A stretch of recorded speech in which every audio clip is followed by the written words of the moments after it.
خدا کی محبت کی خوبی یہ ہے کہ ہم جب گناہگار تھے، ہم جب شریر کے جیسے کام کرتے تھے، ہم جب بے دین تھے، ہم جب اپنے گناہ کے باعث مل بھی نہیں سکتے تھے، جب ہم اس قدر بیمار ہو چکے تھے گناہ کے باعث کہ اپنی نجات کے لیے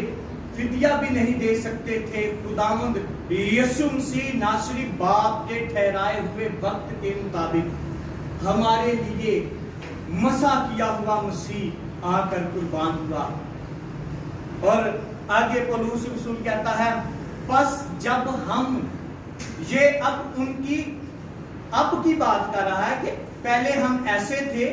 کہ ہم گناہ کے باعث لاچار ہو چکے تھے، ہم ابلیس کے جیسے کام کرتے تھے، لیکن اب ہم کیا ہیں؟ کہتا ہے بس جب ہم اس کے خون کے باعث اب راست باز ہے۔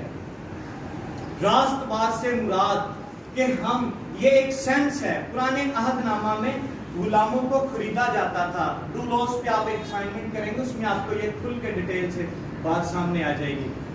پرانے عہد نامہ میں راست باز لوگوں کو خریدا جاتا تھا اپنے لیے کہ یہ شخص میرے لیے ہے، یہ میری خدمت کرے گا۔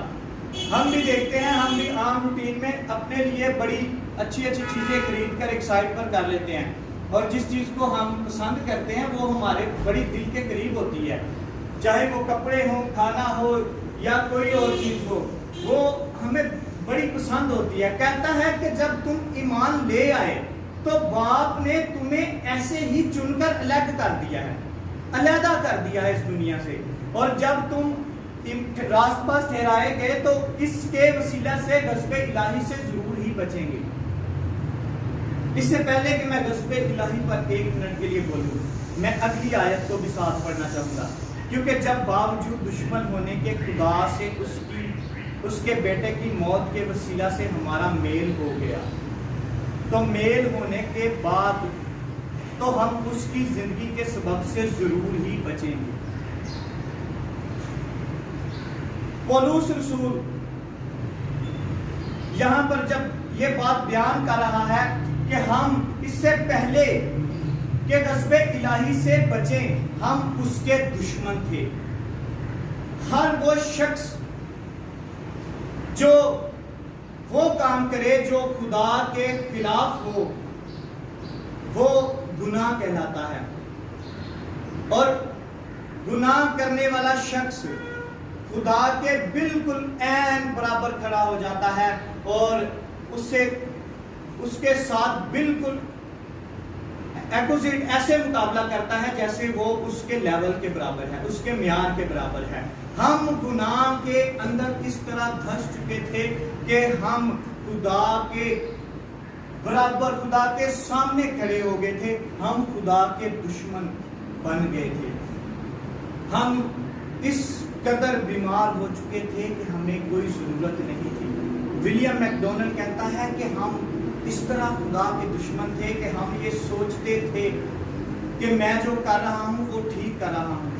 اگر میں لڑائی جھگڑے کرتا ہوں، اگر میں نفرت رکھتا ہوں، اگر میرے اندر حسد ہے، اگر میں گالیاں نکالتا ہوں، اگر میں ڈرنک کرتا ہوں، اگر میں اپنی بیوی کے علاوہ دوسری لڑکیوں کو بہن جان کر، بیٹی جان کر ان کی عزت نہیں کرتا، ان سے محبت نہیں کرتا، میں ان کو بھی غلط نگاہوں سے دیکھتا ہوں، تو میں درست کر رہا ہوں۔ ہماری حالت یسوع مسیح میں آنے سے پہلے ایسی تھی، لیکن پولس رسول کہتا ہے کہ باوجود اس کے کہ ہم دشمن تھے، ہم لاچار ہو چکے تھے گناہ کے باعث، ہم شریر کے جیسے کام کرتے تھے، خدا کا بیٹا جو مسح کیا ہوا ہے ہمارے لیے قربان ہوا، اور اب ہم پس جب ہم اس کے خون کے باعث اب راست باز ٹھہرے ہیں، تو ہم اس کے وسیلہ سے غضب الہی سے ضرور ہی بچیں گے۔ غضب الہی کے لیے یوئیل کی کتاب اس کا 2 باب اس کی 28ویں 31ویں آیت اگر میرے ساتھ آپ نکالیں تو اس میں لکھا ہے، اس سے پیشتر کے خداوند کا خوفناک روز عظیم آئے، آفتاب تاریک اور مہتاب خون ہو جائے، اس سے پہلے کہ خداوند کا روز عظیم آئے، ہم گناہ کے باعث روز عظیم سے مراد عدالت کے دن کھڑے کیے جاتے، گناہوں کی قطار میں ہم کھڑے ہوتے، ہم خدا کے دشمنوں کی قطار میں کھڑے ہوتے اور ہم جہنم کے وارث ہوتے۔ اگلی آیت 32ویں آیت میں لکھتا ہے، اور جو کوئی خداوند کا نام لے کر نجات پائے گا۔ خداوند سے مراد یسوع مسیح ناصری ہے، اور جو کوئی یسوع مسیح ناصری پر ایمان لائے گا وہ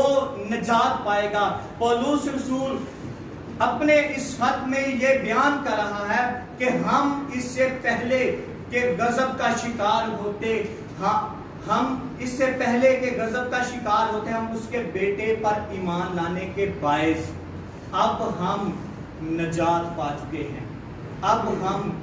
ان گناہوں سے، ان بھی گناہ کی بیماریوں سے نجات پا چکے ہیں، اور یہاں پر غضب الہی سے ضرور ہی بچیں گے کے لیے لفظ ایرو استعمال ہوا ہے، جس کا مطلب ہے اب خدا کا جو غضب ہے وہ ہمارے نزدیک بھی نہیں آئے گا۔ ایک وقت تھا ہم گناہ کے باعث غضب کا شکار تھے، ہم خدا کی عدالت میں کھڑے ہوتے اور ہمیں خدا آگ میں پھینک دیتا، ہم ساری زندگی ماتم کرتے۔ اگر ابدی زندگی ہے تو ابدی موت بھی ہے، جس میں ہم کبھی نہیں مریں گے۔ وہ پولس رسول کہتا ہے کہ ہم جب گناہ کی حالت میں تھے تو ہم ایسے تھے کہ ہم خدا کے غضب کا شکار تھے، لیکن کہتا ہے اب اس کے بیٹے پر ایمان لانے کے باعث ہم راست باز ٹھہرے ہیں۔ اب ہماری پہچان یہ ہے کہ ہم غضب کے شکار نہیں ہوں گے، بلکہ غضب ہمارے نزدیک بھی نہیں آئے گا۔ ایک مثال دوں گا یسوع مسیح کے کفارے کی۔ ایک اسکول میں ایک بچہ پڑھتا ہے اور وہ بڑا شرارتی ہے، نالائق ہے، ایسی حرکتیں کرتا ہے کہ اس کو اسکول سے نکال دیا جاتا ہے، اور اس کو کہا جاتا ہے کہ آپ کے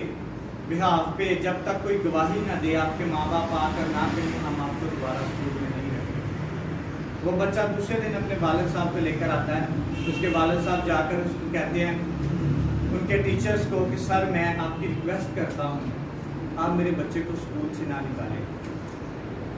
میں اس بات کی گارنٹی دیتا ہوں کہ میں اس کی اب کانٹ چھانٹ کروں گا، اس کی تربیت کروں گا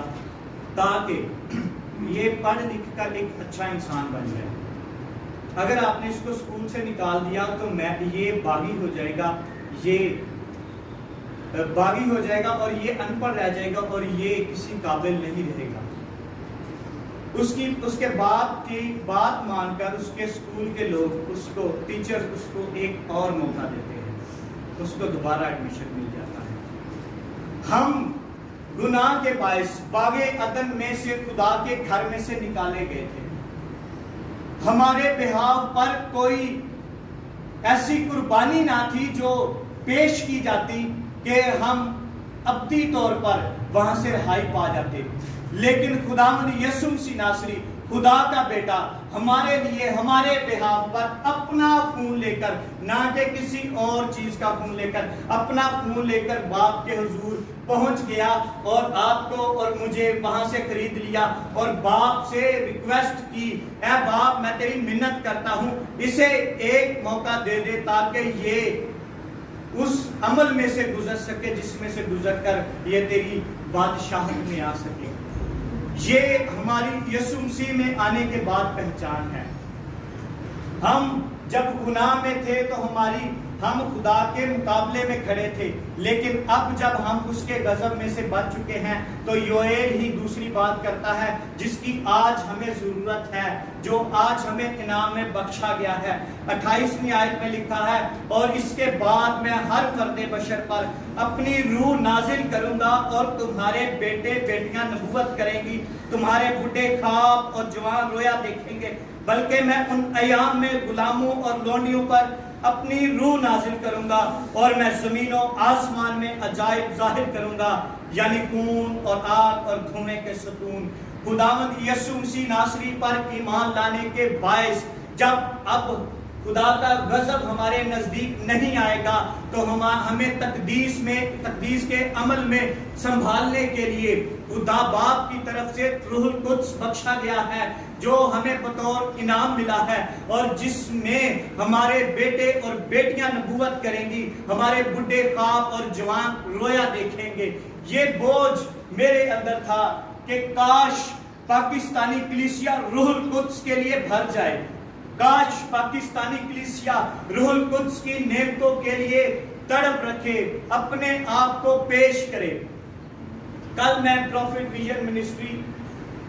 میں تھا سر انیل کے ساتھ، 2 دن میں نے دیکھا کہ میں ایک فرق دنیا میں پھر رہا ہوں، نبیوں کے درمیان پھر رہا ہوں۔ ایک وقت میں خدا 3 لوگوں سے ایک جیسا کلام کر رہا تھا، سر انیل، پادری عادل اور بندہ ناچیز۔ ایک وقت میں لوگوں کو دیکھ کر یہ پتا چل رہا تھا کہ ان کے اندر یہ تاثیریں ہیں، یہ چیزیں کام کر رہی ہیں۔ میں نے فرسٹ ٹائم دیکھا، ہاسپٹل میں انٹر ہوتے ہی ایک شخص کے لیے ہم نے دعا کرنے جانا تھا، انٹر ہوئے اور ہم تینوں نے دیکھا کہ میں نے دیکھا کہ اس کی فیملی رو رہی ہے، سر نے دیکھا کہ وہ بندہ مر چکا ہے لیکن مصنوعی طور پر وہ زندہ ہے، وہ پادری صاحب بھی وہ دیکھ رہے تھے کہ یہ اس شخص کی فیملی جو ہے یہ رو رہی ہے اور اس کو کفن میں لپٹا ہوا پایا ہے ہم نے۔ میں نے تب ایک خدا نے میرے اندر بوجھ ڈالا کہ میں آپ لوگوں کے ساتھ یہ بات شیئر کروں۔ خدا نے آپ کو نبی، رسول، مبشر، چرواہے، استاد بننے کے لیے یہاں پر رکھا ہے۔ یہ آپ لوگوں کے لیے ہیں برکات، یہ نعمتیں آپ لوگوں کے لیے ہیں۔ میں ایک سوال کے ساتھ اس کو ختم کروں گا، کیا ہم آج غضب الہی سے بچنے کے بعد روح القدس کی نعمتوں کے لیے اپنے آپ کو پیش کرتے ہیں؟ کیا آج ہم غضب الہی سے بچنے کے بعد اپنے آپ کے لیے دعا کرتے ہیں کہ خداوند مجھے نبی جیسا بوجھ بخش، خداوند مجھے مبشر بنا، خداوند مجھے چرواہا بنا، خداوند مجھے استاد بنا، خداوند مجھے قوموں کے لیے بوجھ بخش، خداوند مجھے روحیں دے، نہیں تو میں مر جاؤں گا؟ کیا آج ہم یہ بوجھ اپنے اندر رکھتے ہیں؟